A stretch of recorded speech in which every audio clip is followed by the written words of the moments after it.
In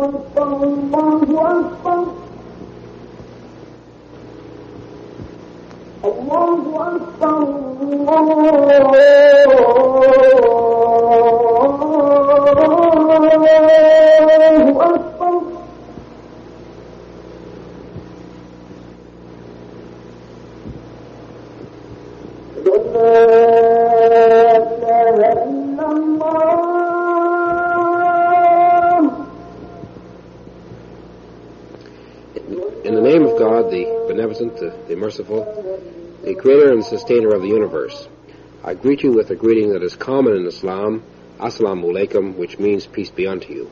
I'm your host, Hamid Rashid. Today we're starting a new series. This is our 8th series. We'll be talking about the economic system of Islam. Today is our introductory program to this new series. I have joining me on the program as usual, Dr. Jamal Badawi of St. Mary's University. Brother Jamal, Assalamu alaikum. Wa alaikum salam. Could I ask you perhaps to explain how this new series that we're about to embark upon, how it relates to the previous series of this program, and what is the relevance of the subject in your opinion? Okay.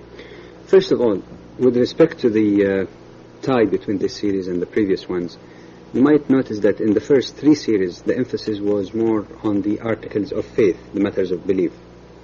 In the 4th series, the emphasis shifted to pure acts of worship, the other pillars of Islam. In the 5th series, it dealt with the moral teaching of Islam and all related topics. In the 7th series, which is just finished, we started dealing with some aspects of the application of Islam in the day-to-day life. In the 7th series, the focus was on the social system of Islam, quite an extended series.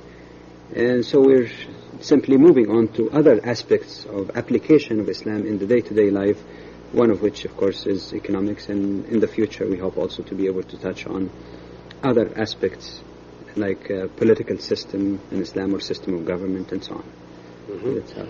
Well, now I'm sure some of our viewers must be saying to themselves that we've never heard of an economic system for Christianity or Buddhism. That many of them may wonder how does the topic of economics relate to religion? Well, to start with, if you look at it in a more general or broad way, what is religion, basically?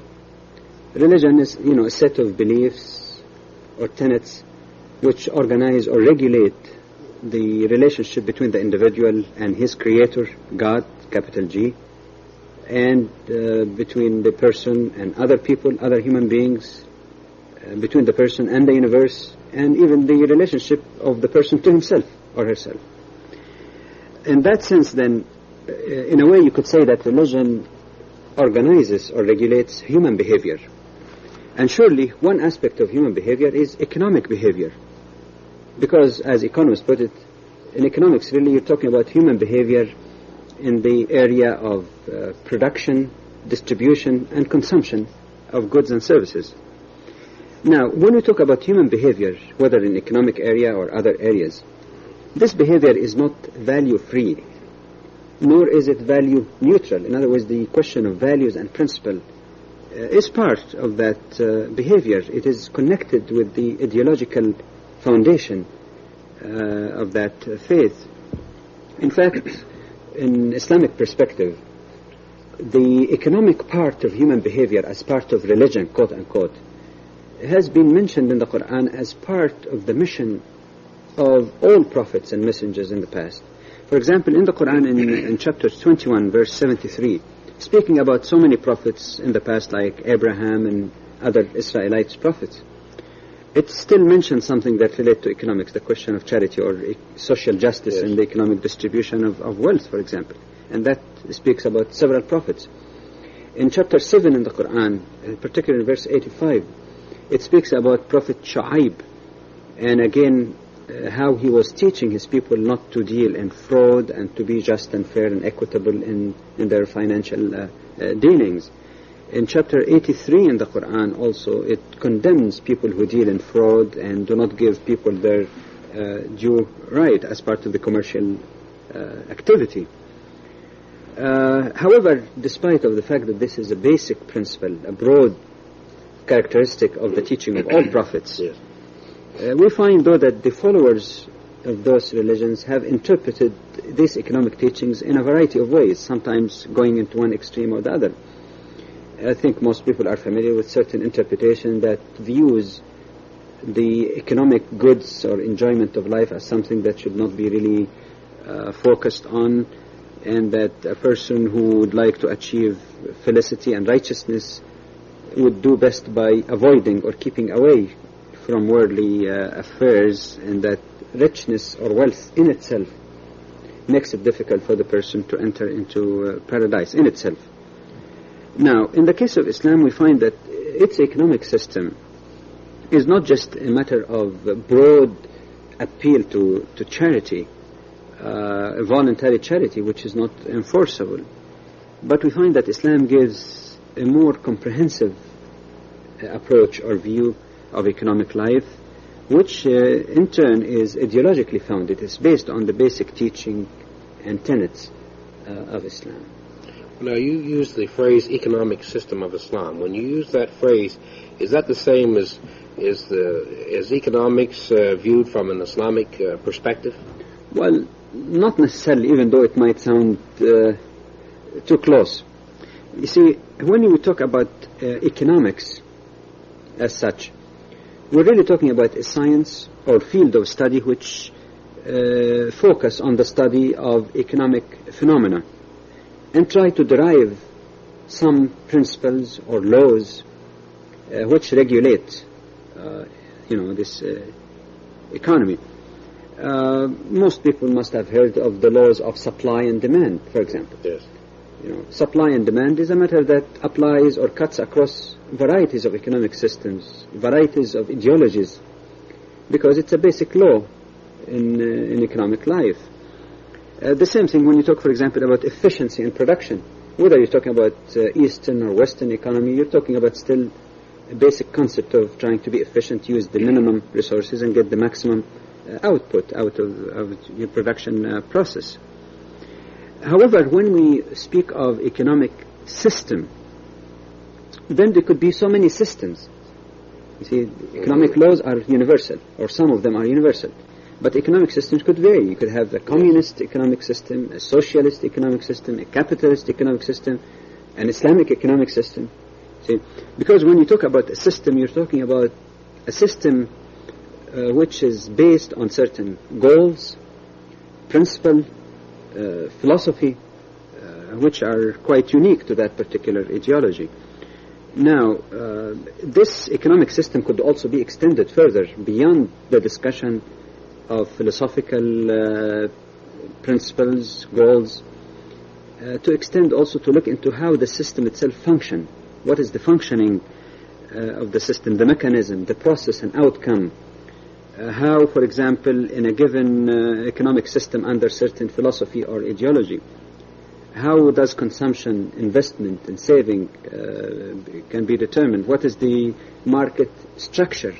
How to attain general equilibrium in the economy? So there is some difference there, in terms of general universal principles versus a system based on ideology. Now, how early did the Muslim scholars address the question of economics and the economic system? Is this something that has been around for some time, or is this a relatively new development in Islam? No, it's not really new. In fact, it's interesting to notice that many economists tend to think that the first systematic way of treating or dealing with the economics as a subject goes back to the 18th century and connected with the name of Adam Smith. This was a Scottish economist who wrote a classic called The Wealth of Nations. Mm-hmm. But this notion that relates the study of economics to only the 18th century is quite incorrect, I should say.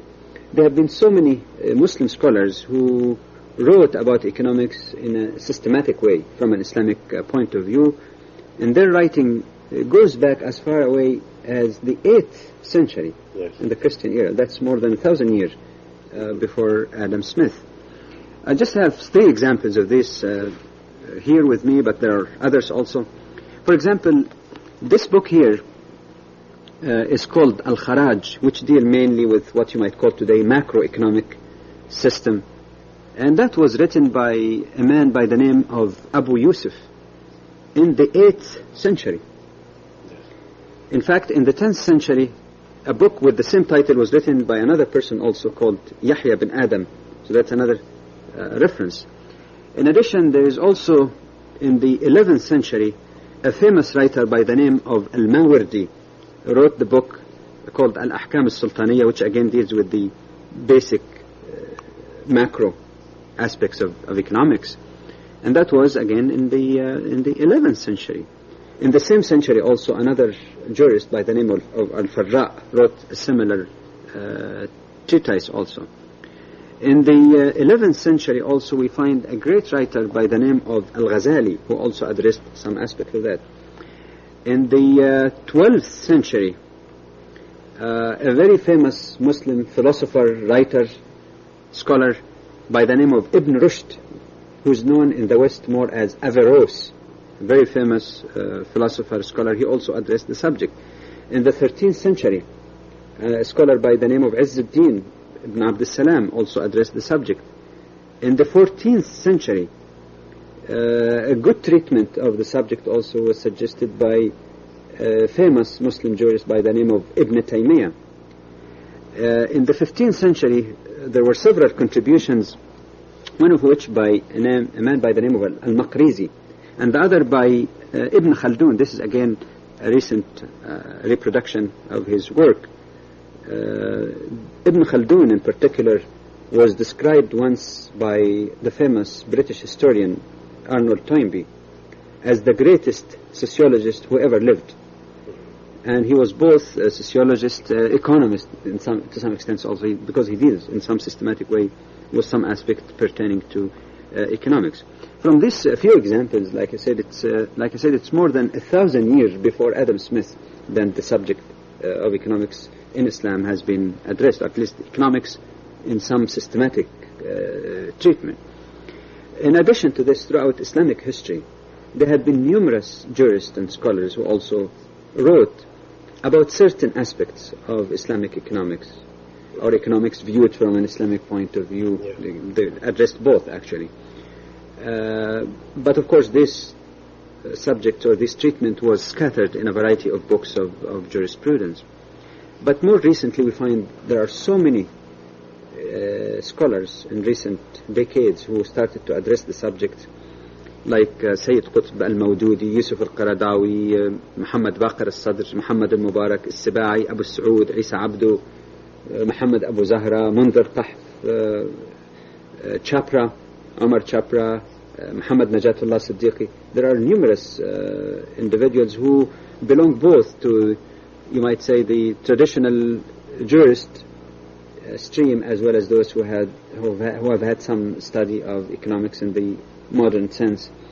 And they have been doing lots of contributions in trying to revive or re-establish an economic system of Islam, which I think would be very relevant to the Muslim as an individual in his or her own dealings, would be relevant to Muslim nations and societies, which in recent decades have been trying to imitate all kind of imported economic systems from East and West, but still were unable to solve their problems. So there is a kind of call back to the foundation of the heritage of Islamic economics, to establish the system on the basic guidance of Islam, and as such provide a possible alternative to the present system. However, the task is not necessarily an easy one.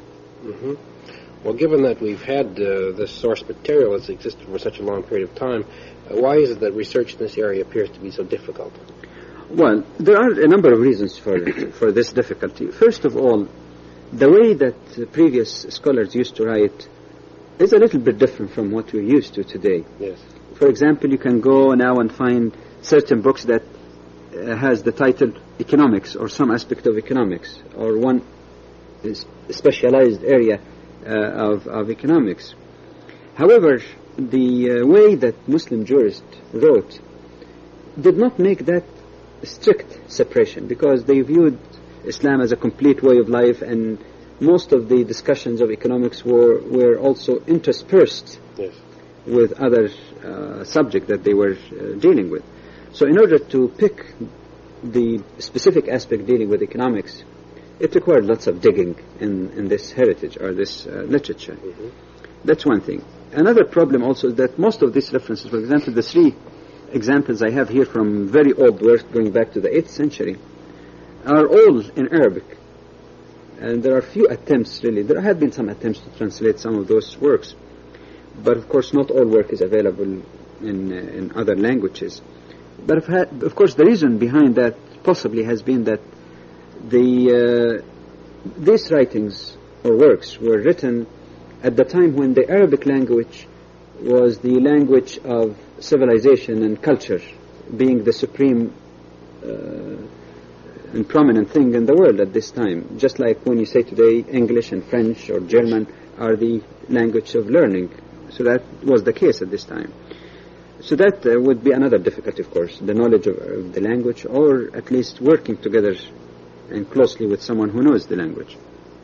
But in addition to this, there is another difficulty also, that any researcher in Islamic economics today would have to make a clear distinction between the principles enunciated in the primary sources of Islam, in the Quran and prophetic tradition, and between the various interpretations or application that has taken place in different points in history. Now, the principles are binding on all times, broad principles. But the specific application of those principles are not necessarily binding on Muslims today. I'm not saying principle, just specific detailed application or institutions. For that matter, I think it would be an important thing to sift through literature to find out which applications are subject to adaptation, which application need to be reconsidered, but still without violating the basic rules of Islamic law. But despite of these difficulties, we find that Islamic economics has its own general or basic methodology and its own distinct ideological foundation, and given enough time and effort, reconstruction, it will not be too difficult. Well, now, what is meant by the basic general methodology for the study of the economic system of Islam? Could you perhaps explain that? Okay, I made some quick reference, but perhaps it wasn't too clear in the previous question. When I was mentioning that the Islamic economic system has its own principles and philosophy. Yes. And as such, the only way really to get to grips with these principles and philosophies is to refer back to the what I call the primary sources of learning about Islam and its principles, and that's mainly the Quran, viewed by Muslims as the Word of God, and the prophetic tradition, which help to explain and elaborate and give indication as to how to apply those principles. This means then that a contemporary scholar trying to study Islamic economics would have to learn how to consult these primary sources directly, and that requires certain methodology, because there is certain methodology also of how to interpret and apply and properly understand those principles. He had to learn also, and that's an important part of the methodology, what are the basic rules or way of arriving at a solution to new problems which may appear from time to time or place to place, and to make sure that the solution of contemporary economic problems does not contradict the text or the spirit of Sharia or Islamic law. So it's very important in this kind of study that it would be based on those principles, and to make sure that there is consistency in the application of these principles. But mind you, it should not be really that hard for one reason, that aside from certain aspects of Islamic economics or relating to Islamic economics in the Quran, such as the law of inheritance and so on, the rest are basically broad rules, broad guidance, which are applicable in a variety of situations. Well, now, you mentioned in your earlier remarks that the economic system of Islam has its own distinct ideological basis. Could you outline that ideology for us? Well, the cornerstone, to start with, if I were to summarize it perhaps in 6 basic principles. The first one, which is the cornerstone, is that whether you're dealing with the economic arena or any other aspect of life or any other system in Islam, be it social, economic, political, you name it, everything has to start first from the belief in Allah, or God, capital G, as the sole creator, Lord and sovereign of the universe, which means it's not just a lip service belief, but also the preparedness to submit to His will, to accept His guidance, and to have complete and unqualified servitude to God. This is the cornerstone. It might sound remote, but it's not, yes, because everything falls in line. On the basis of this, a human being then, on the level of individual or on collective level, would be much better off, or cannot be better off, to be more accurate, unless God is taken as the source of belief, the source of values, of what sense of right and wrong, and to have this complete preparedness to obey Him in whichever He ordained us to do, and to avoid things that He forbade us from doing. That's the first principle. The second basic principle is that Islam does not accept the definition of religion, quote unquote, as something which is confined or restricted to the spiritual aspect of human life, or the moral, ethical aspect. But as indicated early, it takes religion as a complete way of life, something that guides your life in the moral, social, ethical, economic, political, you name it. They're all within one basic confine. That confine is based on the guidance of God in all of these aspects. That's why we find that in the Quran, for example, in chapter 2, verse 208, there's a beautiful reference to that. It says, يَا أَيُّهَا الَّذِينَ آمَنُوا ادْخُلُوا فِي السِّلْمِ كَافَّةً. O you who believe, enter into Islam, enter into unqualified submission and acceptance, conscious submission to the will of God, kaffa, wholeheartedly. So it's not a question of saying, all right, I'll accept God's teaching in the matter of worship, I'll worship Him as He ordained, or I'll accept His teaching with respect to some broad, general, ethical or moral arena, and then I say, right, but as far as my economic life or social life, I know better. No, that's not the case. Everything would have to be within that basic guidance to have consistency. A third principle is that God created the human being on earth as His trustee. So you and I and he and she, everybody else, we are created to fulfill certain job, to fulfill certain responsibility on this earth, that God has entrusted us to establish a civilization which is based on the moral and ethical, spiritual values that He provided us, but in the meantime it provides also for ample opportunity for material progress. So it combines moral, social, material progress all in a harmonious direction. I would not wish to go in detail in this particular issue, because in the one of the previous series, Moral Teaching in Islam, we spent quite a bit of time describing this concept of khilafah or trusteeship and what it means and what it entails by way of human responsibility. But for those who might be interested in researching evidence directly from the Quran on this concept, I'll just give a few references in chapter 2, verse 30, in 6, 165, in 42, 62, in 57, 7. In all of these and other verses in the Quran, it is clearly laid down that we are not here on earth by way of punishment or any other reason. We are here because God wants us to do and fulfill certain noble duty in our life here on earth. The fourth principle is that God, in order to help the humankind to fulfill that responsibility of trusteeship or khilafah, He has made everything in this universe subservient to the human. There are so many moving verses in the Quran. I'll just refer to one for the time being in chapter 45, verse 12.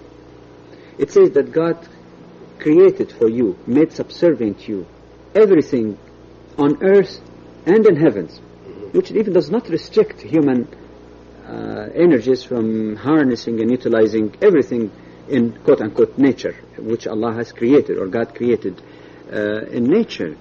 And this is not by any means the only reference in the Quran. For example, in chapter 22:65, in 31:20, in 67:15, these are all verses in the Quran that urges the humankind to harness the various resources that God has made available to them on this earth. It follows from this fourth principle that enjoyment of the good thing that God has created, innocent enjoyment within the boundaries that God has given, is not regarded as sin so long as it follows His path and does not deviate from His limits. Like, for example, in chapter 7 in the Quran, verses 31 through 33, it says, basically, if I were to just paraphrase it, say, who has forbade the good thing and the bounties that God has created for His servants? So this is something that God has given to us. There is no hang-up, provided that the person would not go into an extreme, making his sole concern getting the maximum enjoyment in this life. So it's not an objective in itself, but it's not condemned either. The fifth principle is the principle of accountability, that there is a life hereafter, that as God has given us this trusteeship and resources, He's going to hold us accountable in the Day of Judgment as to how did we behave during our earthly life, which includes, of course, economic behavior. How did you behave also in the pursuit of our needs and satisfaction of our needs? The sixth principle is that the difference in wealth or variation in wealth in itself does not give a person neither inferiority nor superiority, because God looks not into our property or our faces, He looks in our hearts. So the question of wealth should not be a source of social distinction or superiority. Well, now, how in your view can the principles that you've just espoused influence day-to-day economic activity? Okay, let's take the first one, that God is the source of all values and the ultimate authority. It means that for Muslims, individuals and collectivities or nations, they should not imitate or emulate any other system which differs from their particular principle, such as, for example, usury or interest. Secondly, implication of Islam as a complete way of life means again that there is an organic connection between economic activities and social and political activities. We cannot separate them. We can say, all right, business is business. This is just economics. You have to look at it in the context of society and ethics as a whole. Thirdly, implication of the concept of trusteeship of human being on earth means that God is the sole owner of this universe, and we are only trustees, which means that there is a different concept of wealth and right of property altogether, that we do own certain things, but the ultimate owner is God Himself, and we have to behave in a way consistent with His will. The fourth principle, for example, dealing with the universe being subservient to us, means again that poverty is not a virtue in Islam, and that productivity, so long as it's within the boundaries that God has ordained, is something which is praiseworthy. The fifth principle, in terms of responsibility, it means that the control on economic behavior would not have to depend totally, I should say, on the government or police enforcement, but there is also an individual policeman within yourself, that is, the conscious itself become part of it, and that makes it quite unique and different from any other secular economic system. And the sixth principle, for example, variations in wealth, means that it should not be tolerated in a truly Islamic society, not paying lip service. It should not be tolerated that some people, because of their wealth, would have more control on the affairs of the rest of the people, that there should be some degree of equality. And all of these principles have more specific application as we move on to deal with some specific concepts like right of property and work in Islam. Well, we'll leave it at that for today. I think this is going to prove to be, God willing, a very interesting series dealing with economics and Islam. We want to thank you for watching. Assalamu alaikum. Peace be unto you. الله